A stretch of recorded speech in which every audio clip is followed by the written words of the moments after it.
I have with me today a special guest to introduce our expert.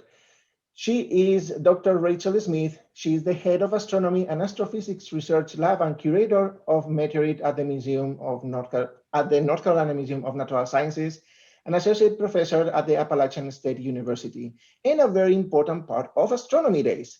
Actually, she is going to be doing a program later at 1 o'clock called the Terrestrial Planets Impacts and Origins. So hello, Rachel, how are you? Hi, Hugo. I'm great. How are you? Fine. So we are very excited for this program and the rest of the programs for today. So I'm going to let you introduce our expert today. Okay, great. Thank you so much. And welcome, everyone. Good morning. So just very briefly, I'll introduce Dr. Klaus Pontoppidan. He is a good friend. I've known him a long time, since I was a wee grad student at UCLA when he was in California. And we also collaborate on some observing projects. But he is going to talk to us today about the science of the Webb Space Telescope, which is going to be the next generation telescope after Hubble. He is the JWST, which stands for James Webb Space Telescope, JWST project scientist at the Space Telescope Science Institute in Baltimore, Maryland. And this is this institute is contracted by NASA to operate several space telescopes, and so Hubble is one of them. And this is the next generation after Hubble, so the team also resides there. They also create the amazing images for Hubble, and will also have a repository for images from James Webb when those are available. And Klaus has been working professionally on JWST for a decade. And I think that's all I'll say. So to give the floor to Klaus to tell us more about James Webb and about when it's going to launch and how and what it will tell us about the universe. So thank you so much, Klaus, for agreeing to come for Astronomy Days. Welcome. Thanks, Rachel. I'll go ahead and share my screen here. All right, so I hope everybody can see that. All right, so thank you so much, Rachel, and thanks to everybody for coming. It's a pleasure for me to be here. I've been at the Astronomy Days before. It's the first time we do it virtually, and hopefully next time we can all be in person. But thanks, everyone. So as Rachel mentioned, the James Webb Space Telescope is NASA's next flagship observatory for astrophysical research. It's led by NASA, but it also has significant contributions from both the European and the Canadian space agencies. Overall, 14 countries made contributions to build the Webb. It is due for launch in October of this year, so we are getting really close. We know it's been delayed a number of times, but it is really October this year. So Webb is the scientific successor to the Hubble Space Telescope that I think most of us know and love and have seen the beautiful images of, but it is operating at longer wavelengths of the electromagnetic spectrum. This is the same as redder wavelengths. This is beyond what we can see with a human eye in the region that we call the infrared region.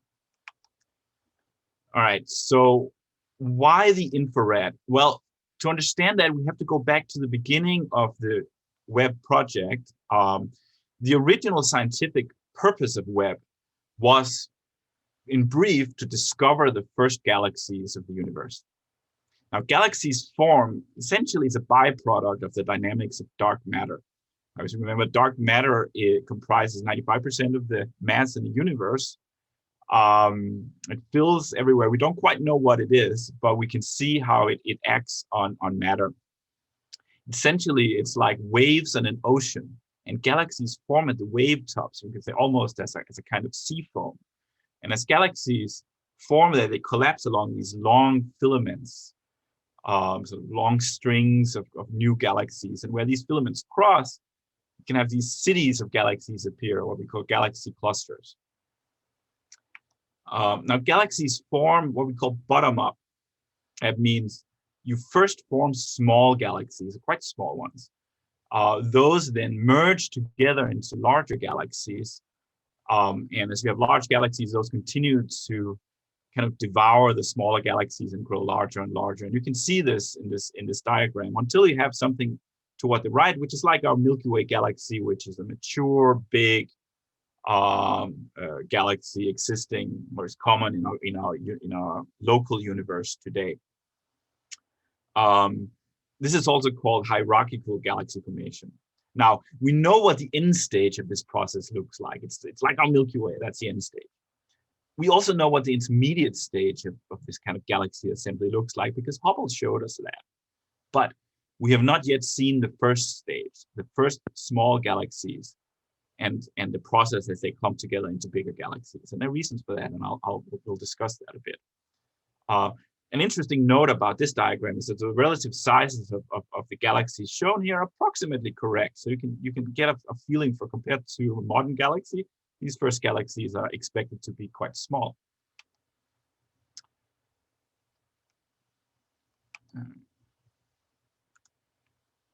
There we go. All right, so the Hubble Space Telescope gave us our understanding of this intermediate stage of galaxy formation.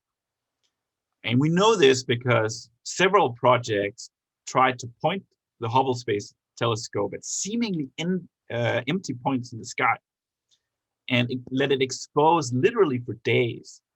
And in doing so, it revealed this multitude of galaxies you see here. So this is a famous Hubble ultra deep field. Every point of light you see here is a galaxy with the exception of a handful of stars. And most of these galaxies you see here are from this intermediate stage of galaxy formation. But this field here also includes some of the most distant galaxies known. And it turns out that no matter where you point a telescope like the Hubble, it looks more or less the same. So the universe looks the same in all directions. Using information like this, Hubble was actually able to count or estimate the total number of galaxies in the visible universe to about 1 trillion or 1,000 billion galaxies. It's a huge number. But already back then, when Hubble did these observations for the first time, we knew that Hubble was not enough to see the first galaxies. It had a deficit. And what is that? Well, the problem is that Hubble operates mostly in visible light. And visible light, visible to the human eye, is not enough to see the most distant galaxies, those whose light has traveled for the longest time. And this is because the universe expands. And as the universe expands, it stretches light traveling through it over time. And in stretching the light, it stretches the distance between the wave tops in the light. And this makes it redder. So old light is red, and very old light is very red. In fact, it's infrared.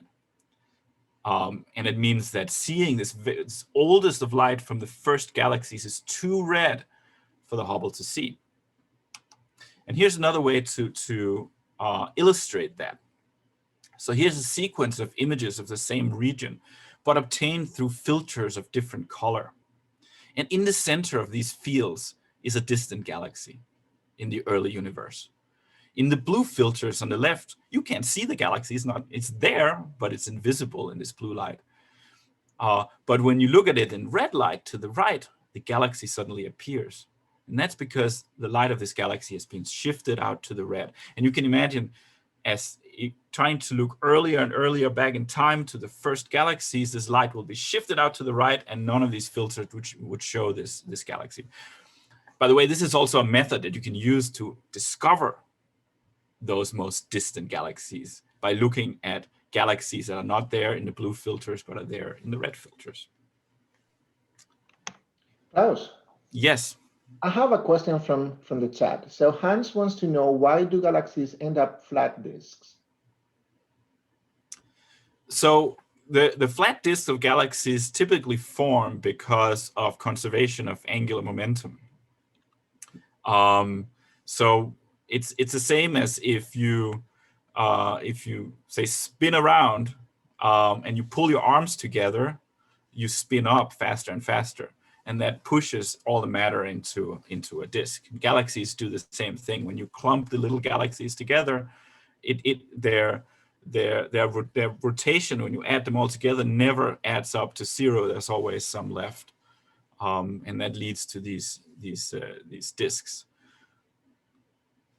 So maybe that answers the question. Thank you. All right. So it was known that we needed a new large space telescope and one that works in the infrared. Another problem is to work in the infrared, a telescope must be cold, must be very cold. So just like hot things like lava, so this is actually an image from the Kilauea volcano in Hawaii. Lava shines bright and visible light because it's very hot. Stuff at room temperature shines bright, not in visible light, but in the infrared. And so if you have a telescope that is trying to capture this very faint light in the infrared from some distant galaxy, it doesn't work if the mirror and the telescope itself, if it's at room temperature, shines brightly in the infrared light that you're trying to get from the galaxy. So you have to cool the whole thing down to much lower temperatures. Past telescopes that have operated in the infrared have been much smaller, and so they have actually used liquid helium to keep them cold. But that doesn't work very well for a large telescope such as Webb. So other techniques have to be used. So here is one of the first concepts sketched pretty much literally on the back of an envelope of a telescope concept that would address these issues. It doesn't look like any previous telescope, does it? It doesn't have a tube, as we're used to from Hubble, or called a baffle. It has this large primary mirror, but you see here it has segments on it. In this case, in this old concept, they're hexagonal, and they're meant to fold so that they can fit into the rockets that are available to launch it. This also has this big shade with several layers in it to shield the telescope, to keep it cold, so it doesn't get heated by the rays of the sun. So this was one of the very first concepts here. Now this is what the Webb essentially looks like today. You know, what the final design looked like. You still see the large foldable mirror, but now it consists of 18 hexagonal segments. And each segment is made of the element beryllium, because that's very lightweight, and it also behaves well when you cool it down to very low temperatures. It doesn't crack. It's covered in a thin layer of pure gold, about an ounce of it, so it's a very thin layer. And gold is used because gold reflects infrared light. Now, if you go to a telescope that works at visible wavelengths, you will typically see its mirror being coated either in aluminum or silver, but an infrared telescope is often coated in gold for this reason. You can also see how the mirror is much bigger than the Hubble mirror. The size of all of Hubble is usually compared to a school bus in size. The size of the sunshade of Webb is about the size of a tennis court. So this is the wavelength coverage as part of the electromagnetic spectrum that we get for this kind of design. You can see that Webb actually covers a larger relative fraction of the whole electromagnetic spectrum of Hubble.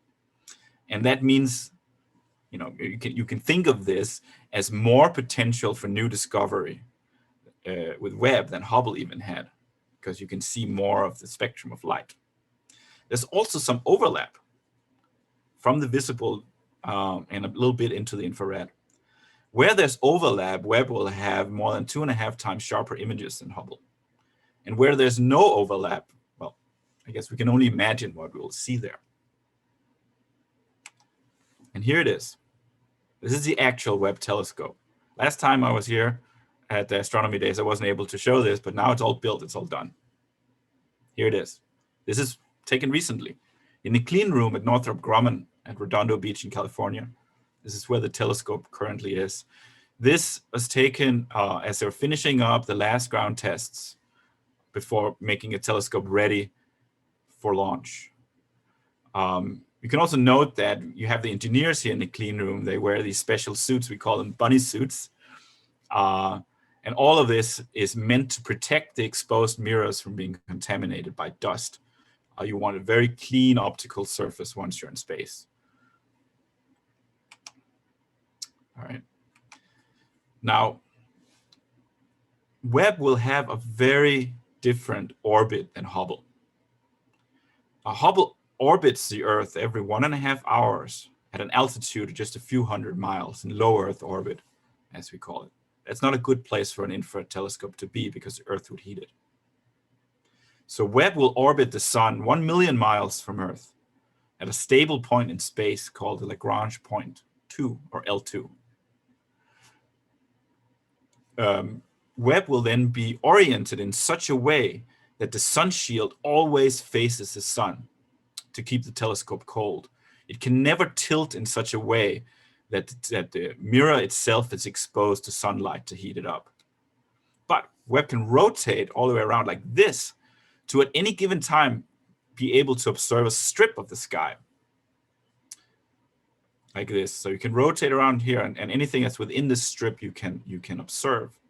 And then as Webb orbits the sun along with the Earth, this strip moves around the sky, and over the course of a full year, you can observe any point of the sky at least twice. So as an astronomer, if you're interested in a particular galaxy or particular star, you may have to wait a few months to be able to see it, but within a year, you know you'll be able to see it. All right. Now, we've talked about the science of the first galaxies, and this was the original science case for Webb. But Webb is expected to make contributions to almost any area of astronomy. And this is a big reason I think this is so exciting. Just pure discovery that is possible with this observatory. So having a large infrared telescope in space for the first time really generates what we call discovery space.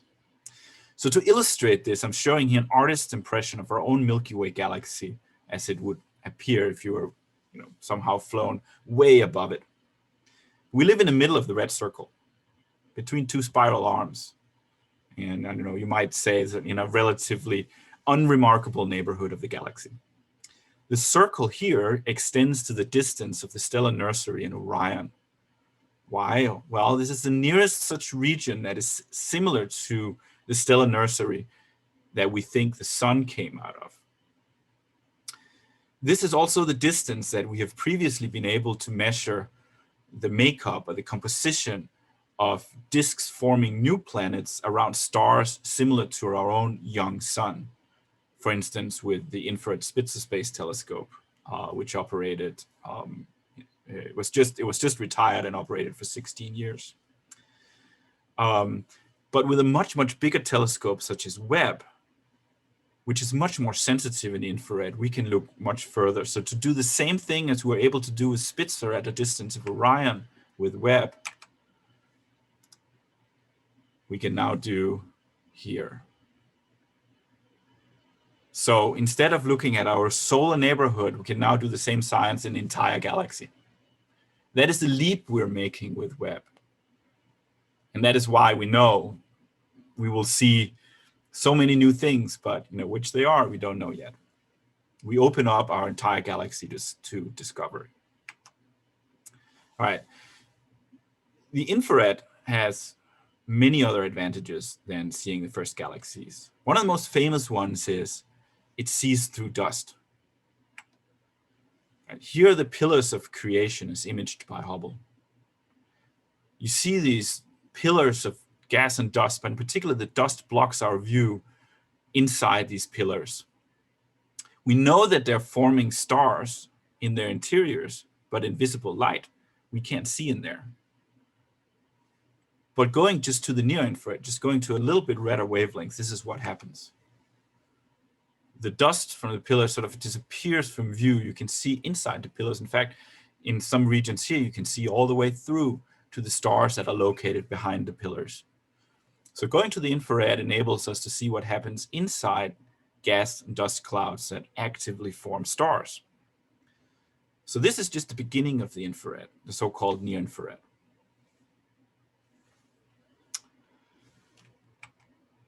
So here's an example of peering into a dust cloud that is forming a single star. This star is driving a protostellar jet.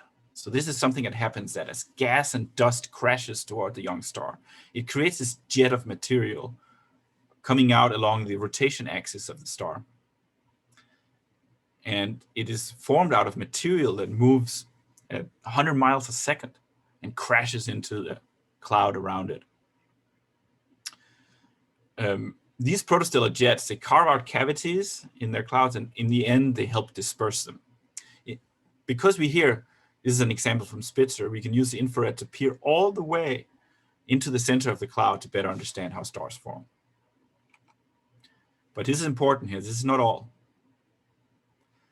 If we explore even further into the infrared, cosmic dust goes from being dark, as we see in the visible, to transparent in the near infrared. And then once you go into what we call the mid-infrared, it lights up like fireworks. So here's an example, again, from the Spitzer Space Telescope, which shows bright infrared bands of dust in our closest large galactic neighbor, the great galaxy in Andromeda, M31. On the top, we have the Hubble image, and at the bottom, we have the Spitzer image. And you can see these bright, shining regions of dust, of the dust lanes. So the same regions that are dark in the Hubble image here light up.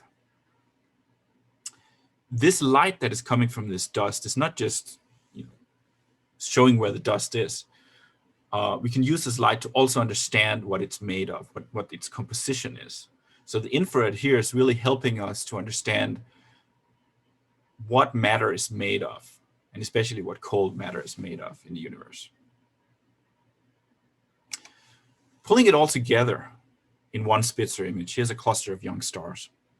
Many of these young stars drive protostellar jets, and you can see these as green structures that crisscross through the cloud. You can also see this red glare on the top right. This is from complex aromatic molecules. These are the same kind of molecules you get if you leave a steak on the grill for too long. The universe is filled with them, and you can see them all the way to the end of the universe. These are so bright. Webb will see lots of that stuff and understand how they evolve and what kind of role they play in the universe. Now, Spitzer had a mirror that was only a bit more than 2 feet across. With the size of Webb, taking an image of this region will have almost 10 times the spatial resolution. It will be almost 10 times as sharp. Imagine what that will look like. And we'll see this in just over a year. All right, understanding the formation of stars is important, but so is understanding the formation of planets. Webb will look into individual young stars and reveal the composition of disks around them. These disks are actively forming planets. And in turn, it will help us understand what the planets themselves ultimately will be made of. So in particular, Webb is sensitive to materials such as water and other molecules that are important for life as we know it. So the question that we're trying to answer here is really, are other planets orbiting other stars made of the same materials as we're used to from the Earth and the rest of the solar system? Or are they different in some way? We don't stop with just young planets. And we know now today from other missions that pretty much all stars have at least one planet around them, and likely more. So when you look at a star field like this, in the sheer amount of worlds that are in this image that are yet to be explored, it boggles my mind. What Webb will do is it'll take steps, significant steps, to understand worlds around other stars. That was important. Webb is not a planet finder. Webb will not find new planets, at least not many of them. We have other missions that will do that specialize in finding planets. What Webb will do is it'll characterize planets we already know. What does that mean? Well, it means that you'll pick a planet in a certain configuration we already know is there, and we'll be able to use Webb to say, what are they made of? What is their temperature, the surface temperature? What is the exact size? What is their air like? So you can find planets with a relatively small telescope, but you need a huge one to measure what's in a planet's atmosphere. And this is especially true if we're talking about small planets, rocky planets that are more similar to our own Earth. Now, how does Webb do that? Well, Webb will generally use the transit technique to characterize planets. How does it work? Well, what we really want to know is if a planet's atmosphere has water, carbon dioxide, maybe methane. So if we pick planets that transit, it means they move in front of their star, we can measure a small dip in the amount of light coming from the star. Now, while the planet is in front of the star, light of different color passes through its atmosphere, and only some of the colors will make it through to be seen by Webb. Now, there are powerful instruments on Webb to help us do that. So how are we able to tell what's in an atmosphere this way? So in order to understand that, you have to understand that starlight consists of all colors. And we can split those colors up using, for example, something like a prism. Webb has more advanced instruments called spectrographs. So Webb uses powerful spectrographs to record the colors of light that passes through the planet's atmosphere. Now, each specific type of molecule in the atmosphere will absorb some colors in the infrared. For example, carbon monoxide will absorb different infrared colors than water. And so by checking which colors are missing and which are not, we can tell which chemicals are present and which are not. So what might a spectrum of a planet capable of supporting life look like? Well, we actually know, for example, what Earth might look like to a space telescope on another planet. And we know this, for instance, because of a mission called OSIRIS-REx. It's another NASA mission that is doing something kind of unrelated, right? It's flying out to collect a sample from an asteroid called Bennu. This is a different story I'm not going to talk about today. But as part of the journey that OSIRIS-REx took through the solar system, it passed by Earth at one point. And during this passage, it took an infrared spectrum, an infrared transmission spectrum of the Earth's atmosphere, similar to what Webb will do with planets around other stars. And so we can see what it looks like. So this is what it looked like. You can see signatures in this curve that is due to water, carbon dioxide, methane, and ozone in the Earth's atmosphere. And ozone, of course, is a signature of our oxygen-rich air that is produced by the life we have on Earth. Now, this is an important point as well. Webb is not going to find life. This is not part of the promise of Webb. We'll need a much, much bigger telescope to do that. But Webb is our first chance at finding planets that show signs of being able to host life. And so you can think of Webb as a step on our journey to answer our biggest question, like, are we alone? But it's just one step, but an important one. The whole science case of understanding exoplanets with Webb is something that came on later. So this is the interesting part of our journey here as well. Nobody thought we would be doing this when they sketched a telescope on the back of an envelope at a cafeteria table in Baltimore. Closer to home, just you don't want to forget this. As Hubble did, we also expect Webb to produce new infrared views of planets, moons, and minor bodies in our own solar system.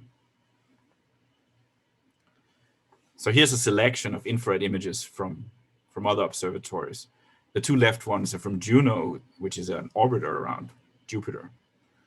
And the right one is actually a ground-based image taken of Jupiter from Gemini, showing roughly the spatial resolution you get with Webb in the infrared. Io is also an interesting case here, seen in the lower left. Io is the volcanic moon of Jupiter, the one that orbits closest to Jupiter. It has a very active interior, and therefore it has many active volcanoes on its surface. Here you can see on the night side, to the right of Io, you can see all these bright spots in the infrared from active volcanoes. And so Webb will be doing a lot more of that. And it will, again, not just detect what's there, but measure what it's made of. So that's the big promise of Webb in the solar system. Our launch is planned, as I mentioned earlier, for October this year. Webb will launch from French Guiana in South America This is one of the contributions from ESA and Arianespace. So the Europeans will launch it on an Ariane 5. So we're looking very much forward to that. A note of caution: as Webb is launched, there is a 6-month period during which Webb will be deployed, unfolded. It'll cool down to its operating temperature, and a lot of work will go into making sure that the mirror is focused. It'll be actively focused during this time, and to make sure that all the instruments, all the scientific instruments, work as expected. So it will take about 6 months before you will see the first scientific results and the first beautiful images. So with a launch in October, this is something to expect for spring of 2022. So I thank you for your attention. I just want to point out that a lot of the materials I've shown, a lot of the videos and other things, you can find that on webbtelescope.org. There's a lot more information there. Also, you can go to the nasa.gov website for Webb, and you can follow Webb at NASA Webb on Twitter. So I encourage you to do that and follow along as we get close to launch. So thank you very much. Thank you, Klaus. So, I mean, I can wait to see the first images that the Webb telescope is going to send us. So we have some questions. So first of all, that you were talking about this design on the back of an envelope. How long did it take to build the Webb telescope in terms of time? So can you talk about the process from design till the launch? Yeah, so it is funny. This was back in the mid 90s that Webb was first thought of. Back then, it was called the Next Generation Space Telescope, and I was an undergraduate student, and I looked at popular articles being written about this Next Generation Space Telescope, and I figured, oh, it would be really cool to work on that one day. So mid 90s, and I believe in 1997 there was the first conference that really in earnest starting to talk about this. Then there's a long process in making sure that the whole astronomical community, the community of scientists, agree on that they want this. And so Webb was successful in that process, and it got recommended as the highest priority by the community in 2000. And since then, its building started after a few years, so the mid 2000s. Then there's a long process going on in defining what instruments should look like. There's a call for proposals going out for different places. So for example, the Europeans contribute 1.5 instruments, so one full 1.5. We collaborate with the US on another half, and Canada also supplied an instrument, and so all that comes together. And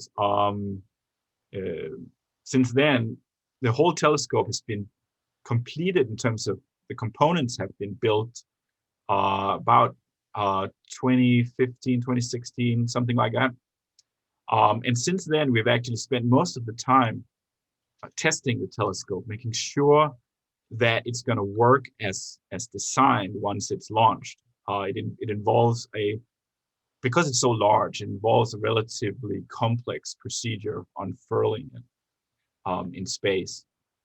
And so because it's a complex procedure, we really have to make sure that it works well. So it's been undergoing many tests in the last few years to make sure that it works well. And so these have now all concluded successfully. So it's been a long journey. When you make a flagship telescope, it's almost like a generational process. It's I'm thinking sometimes about the process used to build some of the most beautiful cathedrals in Europe. It took 100 years to do sometimes.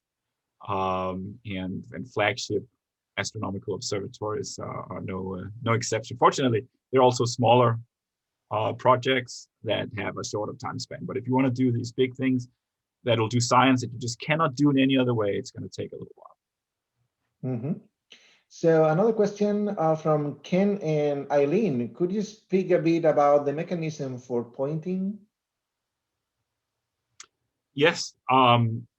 So So Webb has reaction wheels.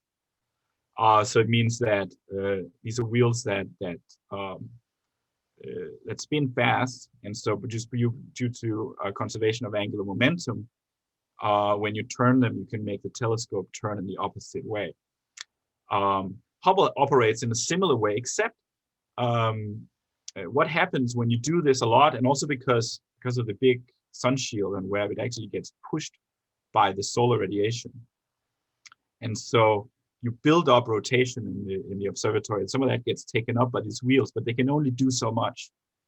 So at one point, you can't do any more, and you have to get rid of some of that rotation with a burn from a rocket engine.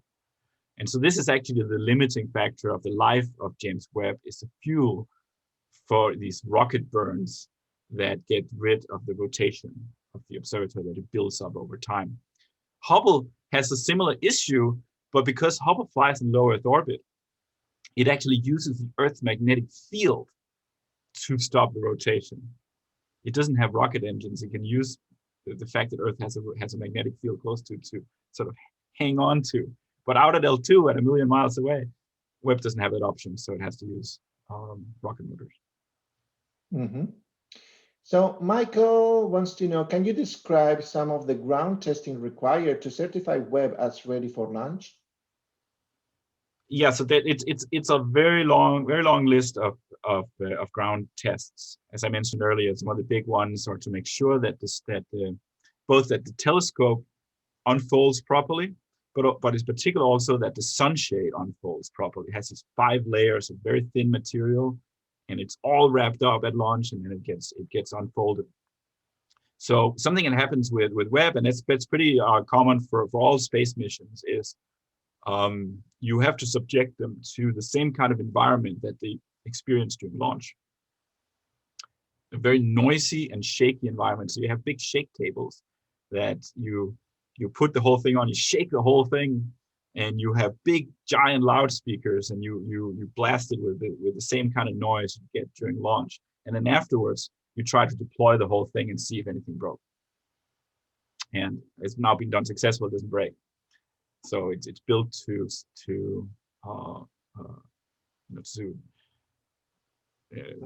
experience that kind of forces.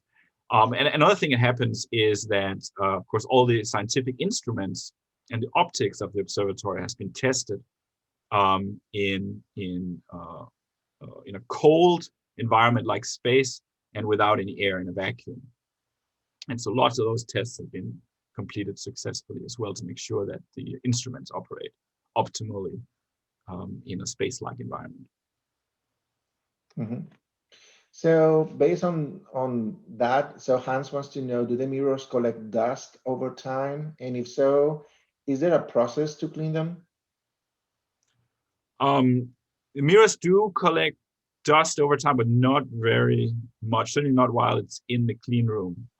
You can clean mirrors, but the rate of dust that is taken up while it's in the clean room is because the clean room is very clean, is anticipated to be small. You measure it actually. You have little pieces of sticky tape, and you measure how much dust is on that, and so you check that once in a while to see if what kind of contamination you get on the mirror.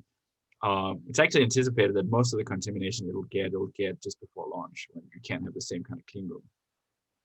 Mm-hmm. Patrick wants to know, how long for it to get to L2? So it's just a few weeks to make it to L2. So most of the deployment happens during that time, and then once it's there, much of the checkout of the scientific instruments will happen. Mm-hmm. Oh, Hans wanted just to know, he asked about these mirrors. So do they collect space dust when they are at the space? So there is they don't collect dust in the same way as you have sort of gently dust grains dropping on it. If things that get hit in space with a small dust grain, it happens at very, very large speeds, and so the dust grain will evaporate when it hits. And the sunshade, for example, will, a dust grain might go straight through, create a tiny little hole, but because there are 5 layers, it's built to be resistant against such things. So you can calculate how many hits of really small things that it will get over its lifetime, and it's a very small number. So it's not expected that at L2 that it will be an issue. Mm-hmm. We have a request from Bill. Please talk about the array of filters used to observe different parts of the spectrum. So the different filters used to. So can you repeat the question? What was the first part of it? Talk about the array of filters used to filters. observe different parts of the spectrum. Right. So the different science instruments on Webb, they are equipped with quite a large number of filters. I don't have the number off the top of my head, but it's about 30 or 40 or something like that, spanning that whole wavelength range. So there are filters available that for almost all tastes, depending on what you do. An interesting point in this context is that we know that Webb will create beautiful images, will create beautiful colored images based on all these filters.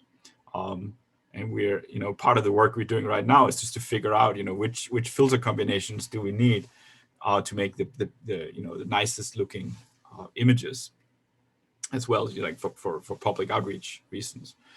But we also know that most of the time that will be used by scientists on Webb won't be used for taking images. About 3/4 is likely to be used for taking spectra, as we talked about earlier, through a prism breaking up the colors of light to determine what's inside or what something is made of.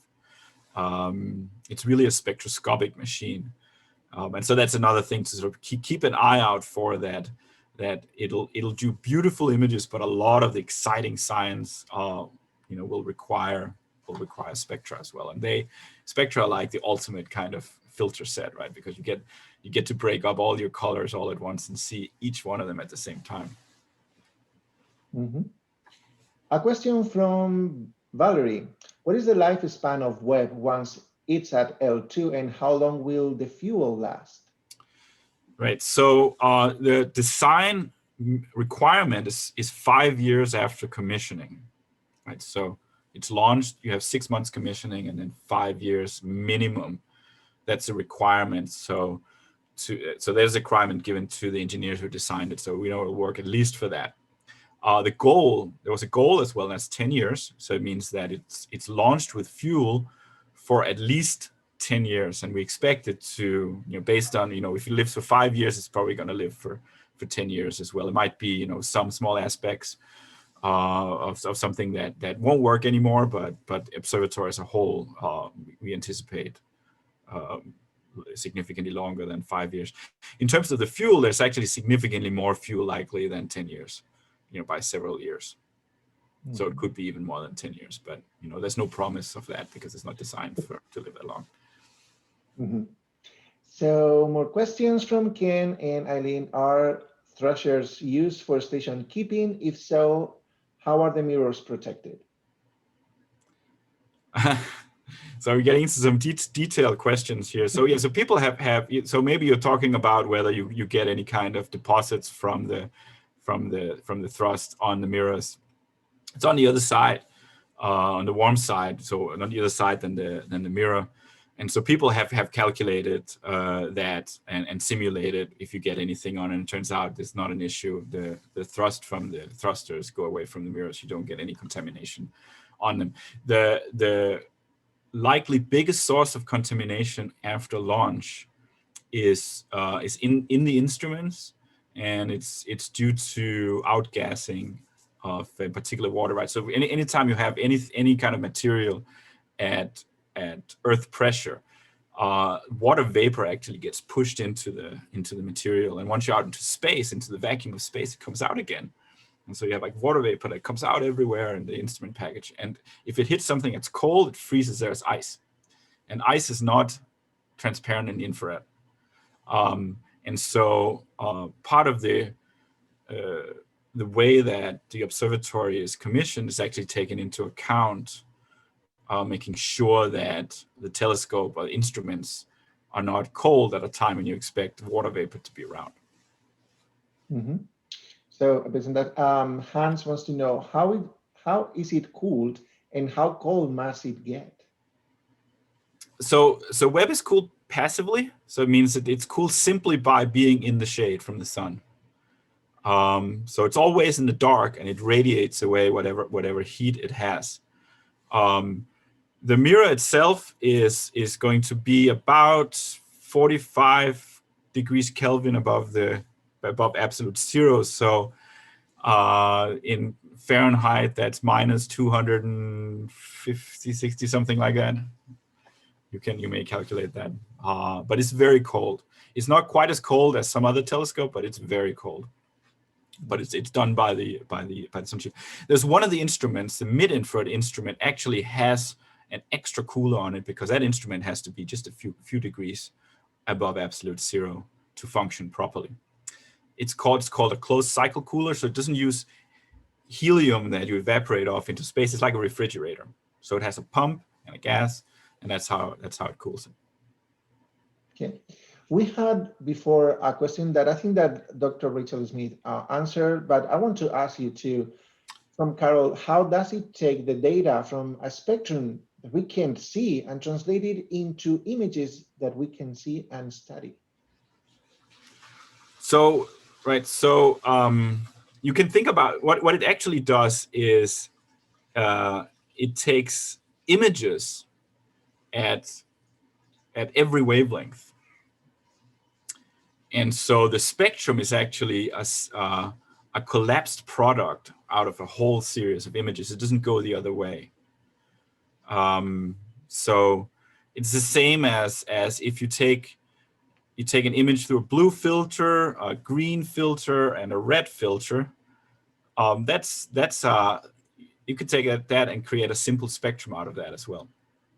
It's just the spectrometers, the spectrographs on Webb just has many more filters. Maybe have 1,000 or 2,000 individual filters essentially. So you could create 2,000 images out of that. And the collapsed version of that is the spectrum. Mm-hmm. So Ken and Eileen, they want to put us in a bad situation. So for example, if all the mirrors don't all deploy correctly, will the telescope still be useful? So that's a big hypothetical.